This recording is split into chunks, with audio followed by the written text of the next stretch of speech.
તો આ છે આપણો પાર્ટ 2 આપણા મંદિરના દર્શન કર્યા અને હવે આપણે રૂક્ષ્મણીજીના લોટનો ગળિયો લઈને ચડી ગયા હતા ત્યાં જ આવી સવી પણ પહેલાં આ જુઓ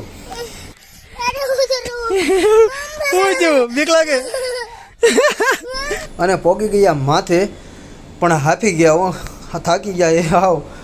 પણ બૂટ ચપ્પલ કાઢી નાખ્યું મને જો એટલે બૂટ ચપ્પલ કાઢી નાખ્યા અને વૈયા ગયા માથે દર્શન કરવા પણ કેટલું પબ્લિક હતું જુઓ તો ખરા તમે બધા અહીંયા બેઠા હતા દર્શન કરવા અને આજુબાજુનો નજારો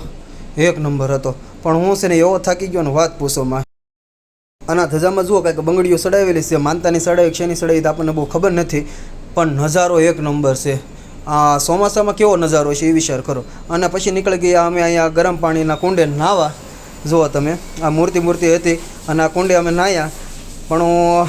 નાહવામાં તો કપડાં લાવ્યો નહોતો એટલે નાહ્યો નહીં પણ પગ ધોઈ નાખ્યા અને પડકે કાકા કે ગરમ પાણી છે હું ગરમ જ હશે ને તો ચાલો મળીએ પાર્ટ 3 માં બરોબર છે.